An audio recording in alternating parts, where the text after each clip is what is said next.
ବିବାହର 3 ବର୍ଷ ପରେ ଏବେ ମୋର ପିଲା ହେବାକୁ ଯାଉଥିଲା। ଘରେ ସମସ୍ତେ ଖୁସି ଥିଲେ।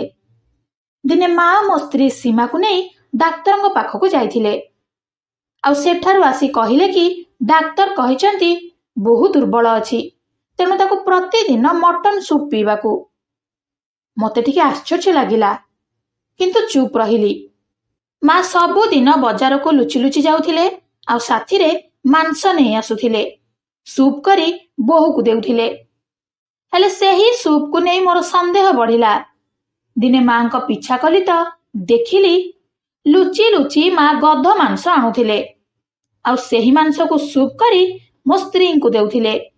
ଗୋଟିଏ ମାସ ପରେ ଯେତେବେଳେ ପିଲା ଜନ୍ମ ହେଲା, ଦେଖିକି ତ ଡାକ୍ତରଖାନାର ସବୁ ଡାକ୍ତର ଓ ଷ୍ଟାଫଙ୍କର ହୋସ୍ ଉଡ଼ିଗଲା। ସମସ୍ତେ ଚିଲେଇବାକୁ ଲାଗିଲେ। ସମସ୍ତଙ୍କର ଆଖି ବଡ ବଡ ହୋଇଗଲା, କାରଣ ସେ ପିଲାଟା ତ ପଡୋଶୀ ଛତିଶଗଡର ଏକ ଅଦ୍ଭୁତ ଘଟଣାକୁ ନେଇ ଆଜିର ଷ୍ଟୋରି। 5 ବର୍ଷ ତଳର ଏହି ଘଟଣା ଯେତେବେଳେ ସାମ୍ନାକୁ ଆସିଲା, ପୁରା ସହରରେ ଚାଞ୍ଚଲ୍ୟ ଖେଳି ଯାଇଥିଲା। ତେଣୁ ପୁରା ଭିଡିଓ ଦେଖିବାକୁ ଜମା ବି ଭୁଲିବେନି। ଛତିଶଗଡର ଇରାପୁର ଗାଁଟିରେ ଶିକ୍ଷିତ ପରିବାର କହିଲେ ଆମେ 2ଟି ପରିବାର ଥିଲୁ। ଆମ ପରିବାରରେ ମୁଁ ବିକାଶ, ମୋ ସ୍ତ୍ରୀ ସୀମାଙ୍କ ସହିତ ମୋ ଭାଇ ଭାଉଜ ଓ ମୋ ମା ରହୁଥିଲେ। ବାବା ଆମକୁ ଶିକ୍ଷିତ କରେଇ ଏ ଦୁନିଆରୁ ବିଦାୟ ନେଇ ସାରିଥିଲେ। ମା ବି ପରିଶ୍ରମୀ ଥିଲେ, ଆଉ ସେତେଟା ଶିକ୍ଷିତା ନହେଲେ ବି ବୁଝିବା ସୁଝିବା ଲୋକ ଥିଲେ। ହେଲେ ଗାଁ ଲୋକଙ୍କ ଭିତରେ ଏବେ ବି ଅନ୍ଧବିଶ୍ୱାସ ଭରି ରହିଥିଲା। ଏମିତିରେ ମୋ ବିବାହକୁ 3 ବର୍ଷ ବିତିଗଲାଣି, କିନ୍ତୁ ଏବେ ଯାଏଁ ମୋର ପିଲାପିଲି ହୋଇନଥିଲେ। ଆଉ ସେଥିପାଇଁ ମା ଏବେ ମୋ ସ୍ତ୍ରୀଙ୍କୁ ନିନ୍ଦା କରିବା ଆରମ୍ଭ କରିଦେଇଥିଲେ। ମା କହୁଥିଲେ, 3 ବର୍ଷ ହେଇଗଲାଣି, ତମେ ଦୁହେଁ ଯାହା କରିବା କଥା କଲ, ଏବେ ଘରେ ଗୋଟିଏ ପିଲା ଦରକାର। ମୁଁ ନିଦରୁ ଉଠିବା ବେଳକୁ ମୋ ପତ୍ନୀ ସୀମା ପାଖରେ ନଥିଲେ। ମୋତେ ଟିକେ ଅଡୁଆ ଲାଗିଲା, କାହିଁକି ନା ଆଜି ଯାଏଁ ଏମିତି ହୋଇନଥିଲା କି ମୁଁ ଉଠିବା ବେଳକୁ ସୀମା ନଥିବେ। ମୁଁ ଉଠିବା ପରେ ସେ ମୋ ସହିତ କଥା ହେବା ପରେ ଯାହା କରୁଥିଲେ, କିନ୍ତୁ ଆଜି ମୁଁ ରୁମରେ ଏକୁଟିଆ ଥିଲି ଆଉ ସେ କୁଆଡେ ପଳେଇଥିଲେ। ମୋତେ ବଡ ଅଜବ ଲାଗିଲା। ଯେତେବେଳେ ମୁଁ ବାହାରକୁ ଆସିଲି, କେହି ବି ନଥିଲେ। ମାଙ୍କ ରୁମ ଦେଖିଲି, ମାଙ୍କ ରୁମ ବି ବାହାରୁ ବନ୍ଦ ଥିଲା। ଘରେ ବିଲକୁଲ ସୁନସାନ ଥିଲା। ଘରେ ଏମିତି ମାହୋଲ ଦେଖି ମୁଁ ଟିକେ ଚିନ୍ତାରେ ପଡିଗଲି। ମନକୁ ପାପ ଛୁଇଁଲା, କାଳେ କାହାର କିଛି ହୋଇଯାଏନି ତ। କିନ୍ତୁ ଏମିତି କିଛି ହୋଇନଥିଲା। କିଛି ସମୟ ଯାଏଁ ମୁଁ ଏପଟ ସେପଟ ହେବା ପରେ ଘର ଭିତରକୁ ମା ଓ ସୀମା ପଶିଲେ। ସେମାନେ ପଶିବା କ୍ଷଣି ପଚାରିଲେ କି ତମେ 2 ଜଣ କୁଆଡେ ପଳାଇଥିଲ? ସୀମା ମୁଣ୍ଡ ଟିକେ ତଳକୁ କରିଦେଲେ ଆଉ ମା ନ ଚାହିଁକି ବି କହିଲେ କି ପୁଅ, ଆଜି ତତେ ଏକ ଏମିତି ଖୁସି ଖବର ଦେବି ଯେ ତୁ ନାଚି ଉଠିବୁ, ଭଗବାନଙ୍କର ପାଦ ତଳେ ପଡିଯିବୁ। ସେଇଟା ତ ମୋ ମାଙ୍କର କହିବା କଥା ଥିଲା, କିନ୍ତୁ ମାମଲା କିଛି ଅଲଗା ଲାଗୁଥିଲା। ମୋ ମା ବହୁତ ଖୁସି ଲାଗୁଥିଲେ, କିନ୍ତୁ ଶାଶୁ ବୋହୂଙ୍କ ମିଜାଜରେ ଅନେକ ଫରକ ଥିଲା। ସୀମା ଯେତିକି ଚିନ୍ତିତ ଥିଲେ, ମୋ ମା ସେତିକି ଖୁସି ଥିଲେ। ମୋ ହୃଦୟରେ ଗୋଟିଏ କମ୍ପନ ଆରମ୍ଭ ହେଲା। ମୁଁ ଟିକେ ଖୁସି ହୋଇଗଲି, କିନ୍ତୁ ମୋ ସ୍ତ୍ରୀ ସୀମାଙ୍କ ଚେହେରାରେ କିଛି ବି ଖୁସି ନଥିଲା। ସେ ତ ତାଙ୍କ ମୁଣ୍ଡ ତଳକୁ କରି ଛିଡା ହୋଇଥିଲେ ଆଉ ବହୁତ ଚିନ୍ତିତ ଲାଗୁଥିଲେ।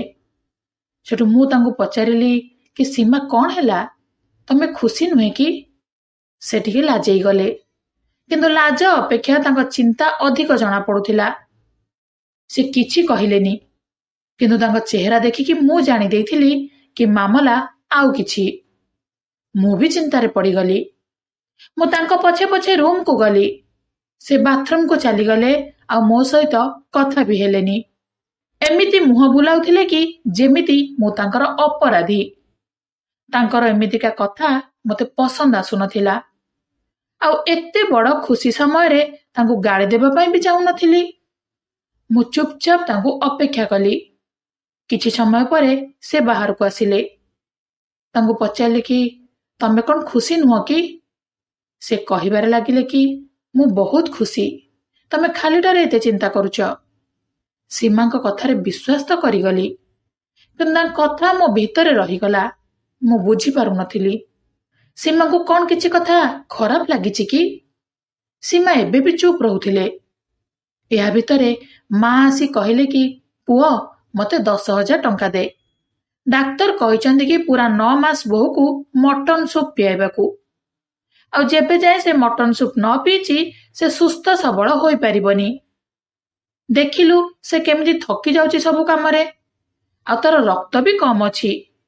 ଯେତେବେଳେ ଯାଏ ମଟନ ସୁପ୍ ନ ଖାଇଛି ମୋଟା ହେବନି। ଏଥିପାଇଁ ମୁଁ ଭାବୁଛି କି ତା ପାଇଁ ମଟନ ନେଇ ଆସିବି, ଆଉ ସୁପ୍ ବନେଇକି ତାକୁ ପୁରା 9 ମାସ ପିଆଇବି। ତାପରେ ଯାଇ ପେଟରେ ଥିବା ପିଲା ସୁସ୍ଥ ସବଳ ହୋଇ ଜନ୍ମ ନେବ। ମାଙ୍କ କଥା ଶୁଣି ଅଜବ ତ ଲାଗିଲା, କାରଣ ମା କେମିତି ପୁରାପୁରି ବଦଳି ଯାଇଥିଲା। ଆଗରୁ ତ ସେ ଏତେ ଯତ୍ନ ନେଉନଥିଲା, କିନ୍ତୁ ଏବେ କହୁଥିଲା କି ବୋହୂ ତୁ ଆରାମ କର, ମୁଁ ସବୁ କରିଦେବି। ତାଙ୍କର ଏମିତି କଥାରେ ମତେ ବି ଆଶ୍ଚର୍ଯ୍ୟ ଲାଗୁଥିଲା, କାରଣ ସେ ଆଗରୁ ଏତେ ଗୁରୁତ୍ୱ ଦେଉନଥିବା ବେଳେ କାହିଁକି ଏତେ ଗୁରୁତ୍ୱ ଦେଉଛନ୍ତି। ମତେ ମାଙ୍କ କଥା ଅଜବ ଲାଗୁଥିଲେ ବି ମୁଁ ନଜର ଅନ୍ଦାଜ କରୁଥିଲି। ସେଠୁ ମୋ ମା ମୋଠୁ 10,000 ଟଙ୍କା ନେଇ ବଜାରକୁ ପଳେଇଲେ। ସେ ବଜାର ଯିବା ପରେ ମୁଁ ସୀମାଙ୍କ ସହିତ କଥା ହେବାକୁ ଚେଷ୍ଟା କଲି, କିନ୍ତୁ ସେ ଅଜବ ଭାବରେ ବ୍ୟବହାର କରୁଥିଲେ।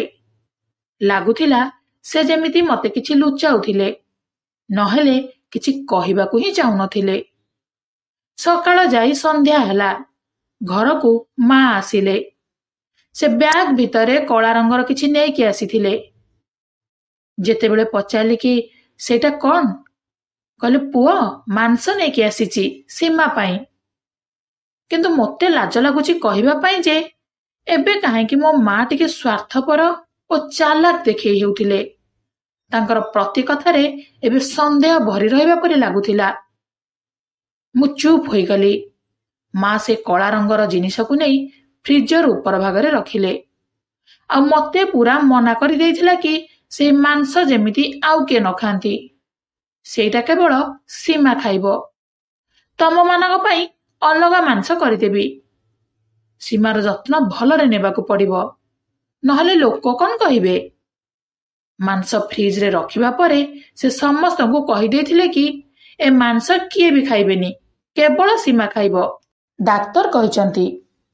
ମାଙ୍କର ଏହି କଥାରେ ମୋର ତ ବିଶ୍ୱାସ କି ଭରସା ବି ନଥିଲା, କାରଣ ମା ବି କେବେ ମହଙ୍ଗା ସାମଗ୍ରୀ ଆଣିନଥିଲେ, ଆଉ ସେ ସେହି ମାଂସକୁ ମହଙ୍ଗା ବୋଲି କହି ରଖିଥିଲେ।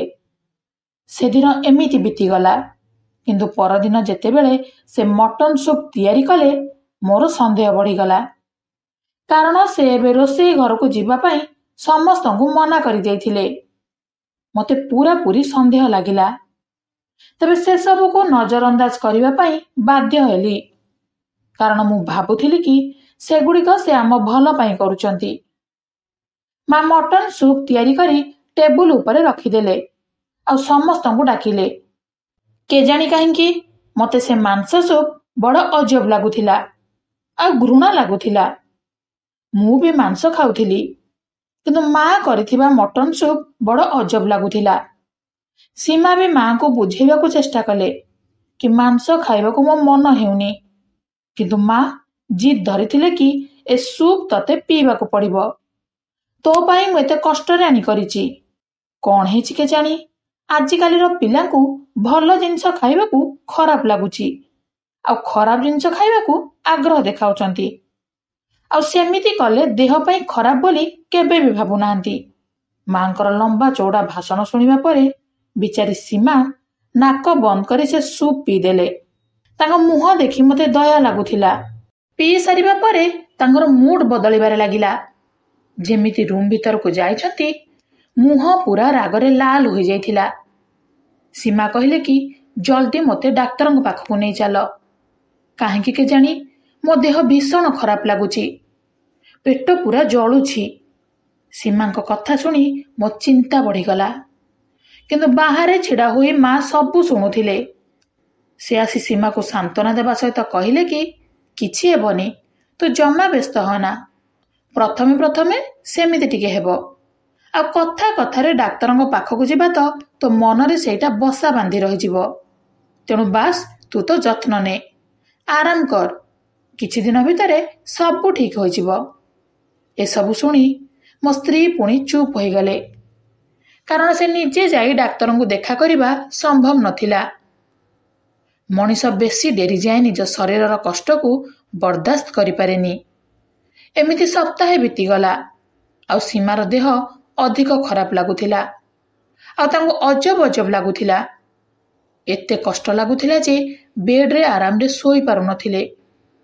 ବାରମ୍ବାର ମୋତେ କହୁଥିଲେ କି ଡାକ୍ତରଙ୍କ ପାଖକୁ ଯିବା। ଡାକ୍ତରଙ୍କ ପାଖକୁ ନ ଗଲେ ମୁଁ ମରିଯିବି। ହେ ଭଗବାନ, ତମକୁ ମୋର ଚିନ୍ତା ନାହିଁ ବୋଧେ? ତମେ ମୋ ସ୍ୱାମୀ ହୋଇ ମୋ କଥାରେ ବିଶ୍ୱାସ କରୁନ। ତମକୁ ସତରେ କ'ଣ ହୋଇଗଲା? ତାଙ୍କ କଥା ଶୁଣି ମୋ ଭିତରେ ତାଙ୍କ କଷ୍ଟ ଅନୁଭବ ହେଲା। ଆଉ ଡେରି ନ କରି ତାଙ୍କୁ ଗାଡ଼ିରେ ବସେଇ ଡାକ୍ତରଙ୍କ ପାଖକୁ ନେଇଗଲି। ମା ମୋତେ ବହୁତ ମନା କଲେ, କିନ୍ତୁ ମୁଁ ଶୁଣିଲିନି। ସୀମା ବହୁତ ଜୋରରେ ନିଶ୍ୱାସ ପ୍ରଶ୍ୱାସ ନେଉଥିଲେ। ଡାକ୍ତର ଦେଖିଲେ, ଆଉ ପରୀକ୍ଷା ପରେ ଜଣାପଡ଼ିଲା କି ସୀମାଙ୍କ ଡିପ୍ରେସନ ଓ ବିପି ବଢ଼ିଯାଇଛି।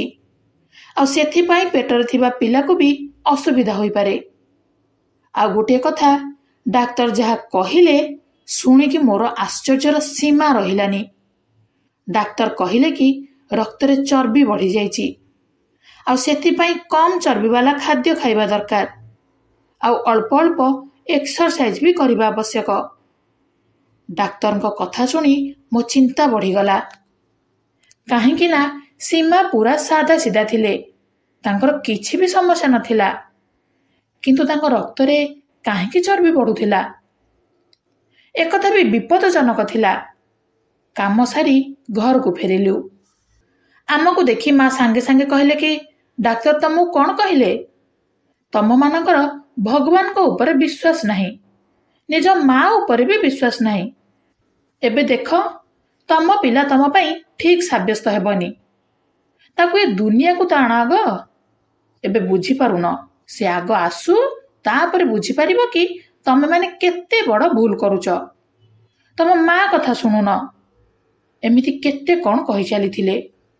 ଆଉ ଆମେ ଜାଣିସାରିଥିଲୁ କି ମା ତ ଏବେ ଆମ ସହିତ ଏ ସପ୍ତାହ ସାରା କଥା ହେବନି। କାହିଁକି ନା ଯେବେ ବି ତାକୁ ଅଧିକ ରାଗ ଆସେ ସେ ଏମିତି ହିଁ କରନ୍ତି। ନିଜ ଖାଇବା ପିଇବା ବି ଅଲଗା କରିଦିଅନ୍ତି। ମାତ୍ର ଏଥରକ ତ ସବୁ କିଛି ଓଲଟା ଦେଖାଯାଉଥିଲା।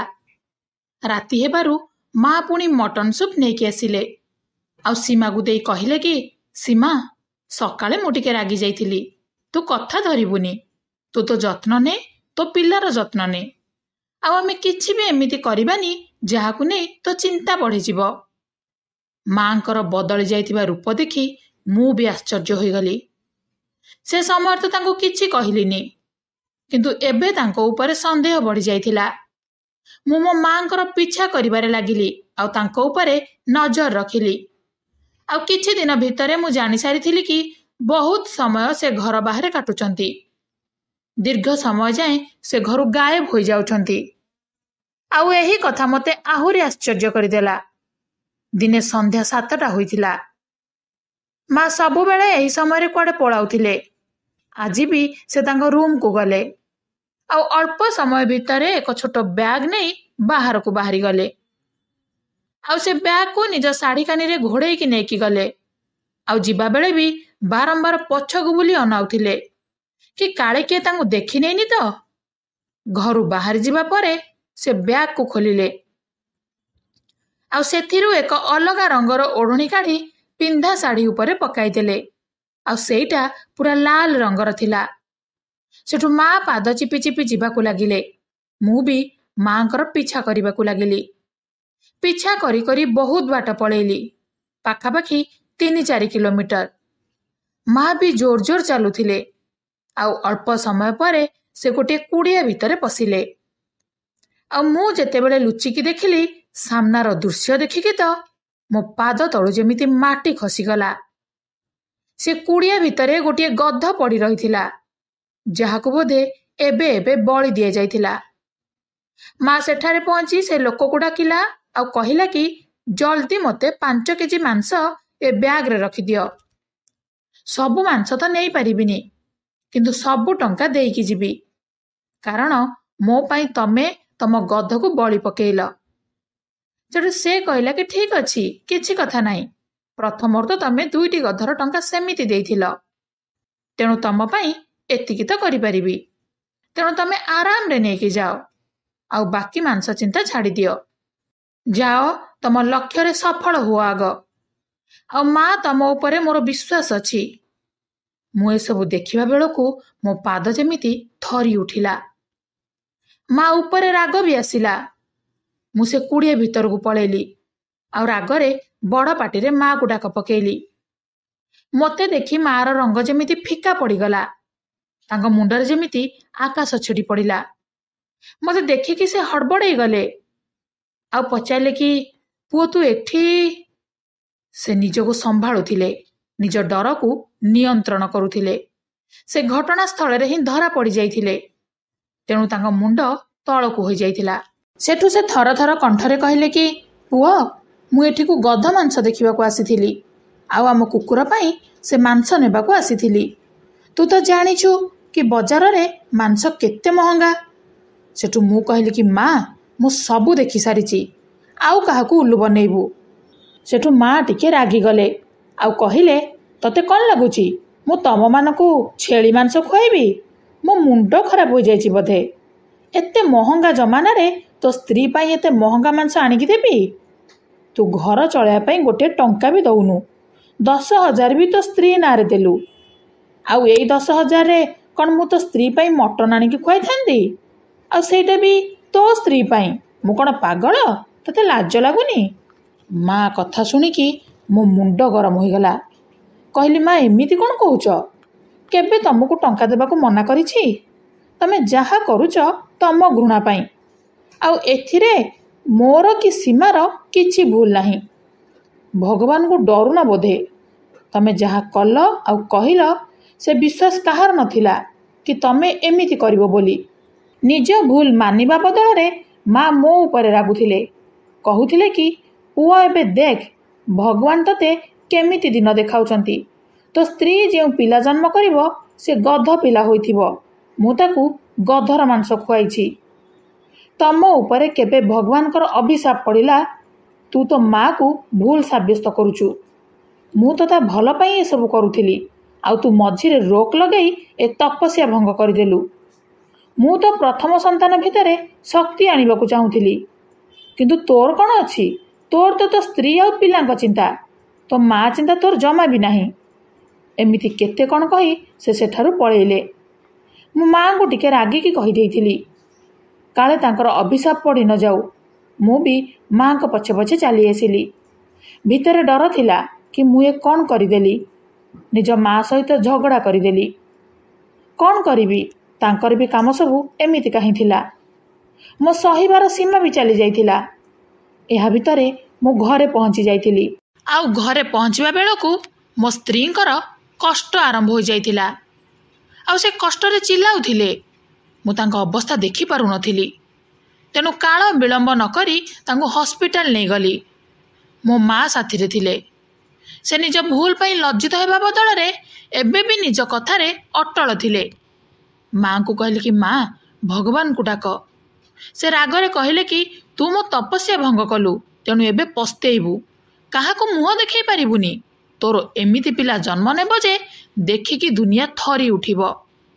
ମୁଁ ତ ସବୁବେଳେ ଏକଥାକୁ ଡରୁଥିଲି କି ମାଙ୍କ ଅଭିଶାପ ପଡ଼ି ନ ଯାଉ। ସେଦିନ ମୋତେ ପ୍ରଥମ ଥର ପାଇଁ ଅନୁଭବ ହେଲା କି ଭଗବାନ ବି ନ୍ୟାୟ କରନ୍ତି।